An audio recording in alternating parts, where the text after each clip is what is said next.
Hi friends, welcome to புகுந்த வீடு channel. நான் உங்கள் நிவேதா.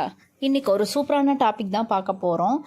அதாவது ஹெச்எஸ்ஜி டெஸ்ட்டு ஏன் எடுக்க சொல்கிறாங்க, ஹச்சிசிஜி டெஸ்ட்டுக்கும் ஹெச்எஸ்ஜி டெஸ்ட்டுக்கும் என்ன டிஃப்ரெண்ட்டு, அதாவது ஹெச்எஸ்ஜி டெஸ்ட்டு சொன்ன உடனே நம்ம எடுத்துடலாமா, இதோட விளைவுகள் என்ன, பயன்கள் என்ன அப்படின்றத பற்றி இந்த வீடியோவில் டீட்டெயிலாக சொல்ல போகிறேன்.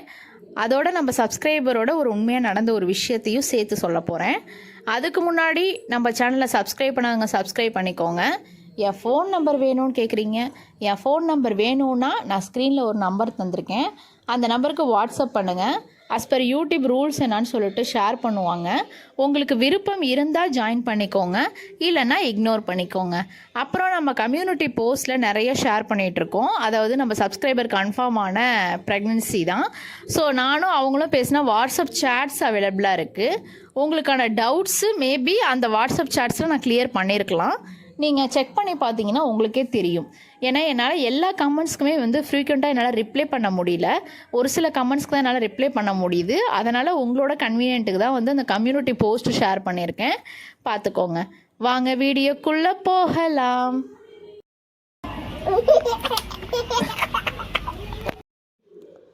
ஸோ ஃபஸ்ட்டு ஹெச்எஸ்ஜி டெஸ்ட் எதுக்காகனா, உங்கள் ஃபெலோப்பியன் டியூப்பில் ஏதாவது பிளாக் இருக்கான்னு பார்க்குறதுக்காக.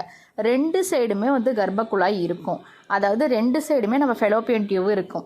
அந்த டியூபு வழியாக உருண்டு ஓடி தான் கர்ப்பப்பைக்குள்ளே தொலையும். அதாவது அந்த கரு எக்கும் ஸ்பேமும் மீட் ஆகி அப்படியே மிங்கிள் ஆகி அப்படியே ஊடுருவி அந்த கர்ப்பவாய் குழாய் இருக்குது பாருங்கள், ஃபெலோப்பியன் டியூபு. இந்த பாருங்கள், அந்த இமேஜில் காட்டுற மாதிரி அந்த ஃபெலோப்பியன் டியூபு வழியாக போய் உங்கள் கர்ப்பப்பைக்குள்ள முன்னாடி நிற்கும். அப்புறம் அதை தொலைச்சிக்கிட்டு எண்டோமெட்ரியம் நம்ம தொலைச்சிக்கிட்டு உள்ளே போய் நுழையும். இதுதான் இதோட ப்ராசஸ்ஸு. அதாவது எண்டோமெட்ரியம்னா கர்ப்பவாயோட மேல் சுவர் தான் எண்டோமெட்ரியம்னு சொல்கிறாங்க. அதை தொலைச்சிக்கிட்டு கர்ப்பப்பைக்குள்ளே போயிட்டு செட்டில் ஆகும். அதுக்கப்புறம் கொஞ்சம் கொஞ்சமாக நாட்கள் ஆக ஆக அது அப்படியே குழந்தையாக மாறிடும். இதுதான் ப்ராசஸ்ஸு. இதில் உங்களுக்கு கர்ப்பவாய் குழாயில் வழியாக ஊடுருவி உள்ளே போகிறப்ப அப்படியே ஸ்டக் ஆகிக்கும். ஸோ ஸ்டக்கானால் அதில் ஏதாவது பிளாக் இருக்குதுன்னு அர்த்தம். ஃபார் எக்ஸாம்பிள், இப்போ நம்ம ஒரு தண்ணி ஊற்றுறோன்னு வச்சுக்கோங்களேன். அந்த தண்ணி பர்ஃபெக்டாக அந்த குழாய் வழியாக அவுட் சைடு வருதான்றதை நம்ம பார்க்குறோம்ல, அதே தான். அந்த எக்கு ஸ்பேமும் மீட் பண்ண அந்த இது கரு ஊடுருவி கர்ப்பவாய் குழாய் வழியாக வரப்போ ஸ்டக்காகி நிற்கக்கூடாது. அதில் ஏதாவது டியூப் பிளாக் இருந்ததுன்னா ஸ்டக்காகி நின்றோம். அது கர்ப்பவாய்க்கு போகாது, கர்ப்பப்பைக்கு போகாது. ஸோ அதில் ஏதாவது பிளாக் இருக்கான்னு செக் பண்ணுவாங்க. இந்த ஹெச்எஸ்ஜி டெஸ்ட்டு எடுக்கிறப்ப உங்களுக்கு அடிவழியாக தான் உள்ளே இன்செர்ட் பண்ணுவாங்க. ஸோ அது பண்ணுறப்ப அந்த ஹெச்எஸ்ஜி டெஸ்ட்டு வலிக்குமா அப்படின்னா கண்டிப்பாக வலிக்கும். ஸோ வலிக்காதுன்னு சொல்லிட்டு நம்மளால் பொய் சொல்ல முடியாது, கண்டிப்பாக வலிக்கும். ஏன்னா ஒரு 4-5 சப்ஸ்கிரைபர் என்கிட்ட பேசியிருக்காங்க. என்கிட்ட பேசினதில் இந்த ஹெச்எஸ்ஜி டெஸ்ட் ரொம்ப பெயினாக இருந்தது. அதுவும் ஆடக்கூடாது. நம்மளுக்கு பெயினாக இருக்கிறது ஒரு சைடு இருந்தாலுமே நம்ம உடம்பை ஷேக் பண்ணக்கூடாது. ஸோ உடம்பை ஷேக் பண்ணால் அது கரெக்டான முறையில் போய் அது கரெக்டாக குழாயில் பிளாக் இருக்கா இல்லையான்ற ரிசல்ட்டு அக்யூரேட்டாக கிடைக்காது. ஸோ நம்ம உடம்பு ஷேக் பண்ணக்கூடாது. வலிச்சாலுமே கொஞ்சம் கண்ட்ரோலாக இருந்துட்டால் அந்த ப்ராசஸ் சீக்கிரம் முடிஞ்சிரும் அப்படின்னு சொன்னாங்க. அதாவது கொஞ்சம் பெயினாக தான் இருக்கும், பட் தாங்கக்கூடிய பெயினாக தான் இருக்கும். ஆனால் அதை தாங்கக்கூடிய சத்து நம்ம அவங்கவுங்களோட கெப்பாசிட்டியை பொறுத்தது தான். ஸோ உங்களோட எவ்வளோ பவர்ன்றது உங்களுக்கு தெரியும். ஸோ வலிக்குமா என்னன்றது நீங்களே டிசைட் பண்ணிக்கோங்க. அதே போல் வலிக்கிறப்ப நீங்கள் ஷேக் பண்ணக்கூடாது. இது ஒரு ரெமடியாக எடுத்துக்கோங்க. முன்கூட்டியே ப்ரிகாஷனாக சொல்கிறேன். ஸோ நீங்கள் ஷேக் பண்ணிங்கன்னா அது கரெக்டான முறையில் ரிசல்ட்டு தெரியாது. இது ஒரு வருஷத்துக்குள்ளே அதாவது ப்ரெக்னென்சி செட் ஆகலை, ஒரு வருஷத்துக்குள்ளே ப்ரெக்னென்சி செட் ஆகலை, ஹெச்எஸ்ஜி டெஸ்ட் பண்ண சொன்னால் கொஞ்சம் வெயிட் பண்ணலாம். ஒரு வருஷத்துக்கு மேலே ஆணுச்சுன்னா மட்டும் நீங்கள் ஹெச்எஸ்ஜி டெஸ்ட்டு ட்ரை பண்ணலாம். எனக்கு தெரிஞ்சு மேக்ஸிமம் 2 இயர்ஸ் கூட நீங்கள் வெயிட் பண்ணலாம். 2 இயர்ஸ் வரைக்குமே ஹெச்எஸ்ஜி டெஸ்ட் எடுக்காமல், அதாவது டியூப்பில் பிளாக் இருக்கான்னு செக் பண்ணாமல் அந்த ஃபாலிகுலர் ஸ்டடி பண்ணுறது, மற்றபடி கிளியராக பீரியட்ஸ் வருதா, இர்ரெகுலர் பீரியடாக இருக்கா, ரெகுலர் பீரியட் ஆக்கிறது, ஹார்மோன் இம்பேலன்ஸு, எக்கு நல்லா க்ரௌத் ஆகுதா, இல்லை சுருங்கி இருக்கா, இல்லை ரப்சர் ஆகுதா, ஓவலேஷன் பர்ஃபெக்டாக நடக்குதா, இல்லை ஹார்மோன் இம்பேலன்ஸாக இருக்கா, இந்த மாதிரி என்னென்ன வகையான ப்ராப்ளம்ஸ் இருக்குன்றதை நம்ம செக் பண்ணிக்கலாம். அப்புறம் அதையும் தாண்டி இன்னும் ஒன்றுமே செய்ய முடியல, 2 வருஷம் ஆச்சு, என்ன ரீசனே தெரில, அவங்க வந்து டியூப்பில் தான் எனக்கு தெரிஞ்சு பிளாக் இருக்க மாதிரி இருக்குது, நம்ம செக் பண்ணிக்கலாம் அப்படின்னு சொல்லிட்டு டாக்டர் சொன்னால் மட்டும் ஒரு 1.5 year to 2 years வெயிட் பண்ணிவிட்டு அதுக்கு மேலே வந்து நீங்கள் டியூப் டெஸ்ட்டு பண்ணலாம். ஸோ எதனால் நான் சொல்கிறேன்னா, அதெல்லாம் வந்து ஒரு எக்ஸ்ட்ரீம் லெவல் ஹெச்எஸ்ஜி டெஸ்ட்டுன்றது. ஸோ அதுக்கான செலவும் அதிகமாகும். அதே போல் வந்து ஒரு மிடில் கிளாஸு ரொம்ப கஷ்டப்படுற ஃபேமிலிஸ் தான் என்கிட்ட பேசுகிறீங்க. ஸோ அவங்களால மருத்துவ செலவு பண்ணுறதுக்கும் வந்து அந்தளவு வசதி இருக்காது. அந்த மாதிரி சூழ்நிலையில் நான் 2 வருஷம் வெயிட் பண்ணுங்கன்னு சொல்கிறேன். ஏன்னா மேக்ஸிமம் டியூப்பில் பிளாக் இருக்க வாய்ப்பு இல்லை, அது எக்ஸ்ட்ரீம் லெவல் தான். ஸோ எக்ஸ்ட்ரீம் லெவலாக இருக்கும்போது நம்ம கொஞ்சம் வெயிட் பண்ணி செக் பண்ணிக்கலாம். இது வந்து ஒரு ஸ்மால் சஜஷன். இல்லை எனக்கு வந்து டாக்டர் சொல்கிறாங்க நான் பண்ணட்டுமா வேணாமா அப்படின்னா, நீங்கள் 2 yearsக்கு மேலே ஆயிடுச்சுன்னா தாராளமாக பண்ணலாம்.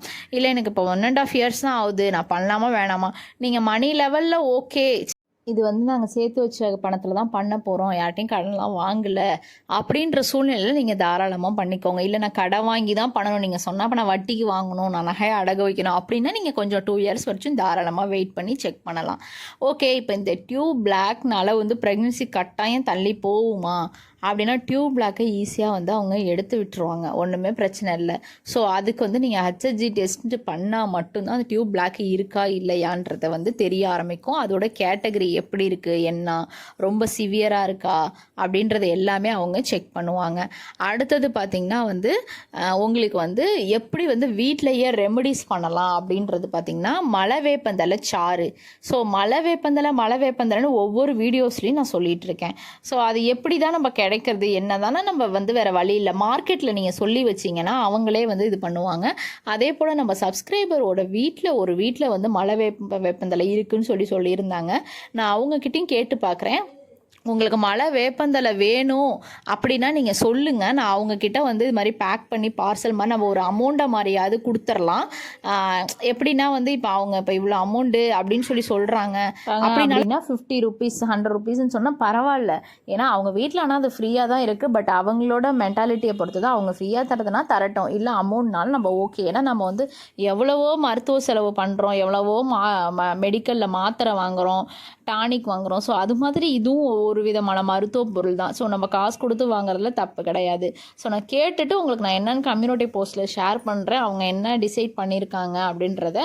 ஸோ அந்த மலைவேம்பு சாருக்கு உடைய சொல்யூஷனும் நான் உங்களுக்கு தீர்த்து வச்சிட்றேன். எதனாலனா அப்ராட்லலாம் வந்து சுத்தமாக கிடைக்க மாட்டேங்குது. ஸோ அந்த மாதிரிலாம் வந்து கொரியர் சர்வீஸ் மூலியமாக வந்து நம்ம ஷேர் பண்ணுறதுனா பண்ணலாம். எல்லாருக்கும் இது யூஸ்ஃபுல்லாக இருக்கும்ல, அதுக்காக தான்.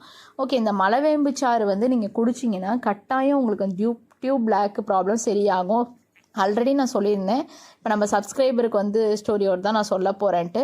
ஒருத்தவங்க இந்த மாதிரி தான் வந்து எனக்கு டியூப் பிளாக் இருக்கிற மாதிரி இருக்குன்னு சொல்லிட்டாங்க, எனக்கு ரொம்ப கவலையாக இருக்குன்னு. அது ஒரு பெரிய விஷயமா அவங்க ரொம்ப ஸ்ட்ரெஸ் ஆகிக்கிட்டு ரொம்ப அழுதாங்க. அதுக்கப்புறம் அவங்க பேர் வந்து சங்கீதா. ஸோ சப்ஸ்கிரைபர் சிஸ்டரோட நேமு சங்கீதா சிஸ்டர் வந்து ரொம்ப ஃபீல் பண்ணாங்க. அப்புறமேல் தான் வந்து நான் மலைவேப்பந்தலை சாறு ட்ரை பண்ணி பாருங்கன்னு சொன்னேன். ஆக்சுவலி 1 month தான் ட்ரை பண்ணாங்க, அடுத்த மாதமே ப்ரெக்னன்சி நின்றுச்சு. ஸோ அது வந்து டியூப் பிளாக் ப்ராப்ளமா இல்லை கடவுளோட செயலா இல்லை டியூப் பிளாக் மாதிரி இருக்குன்னு தான் சொன்னாங்க டாக்டர். டியூப் கன்ஃபார்மாகவே அது டியூப் பிளாக் இல்லையா எதுவோ, ஆனால் அடுத்த மாதம் ப்ரெக்னன்சி நின்றுச்சு.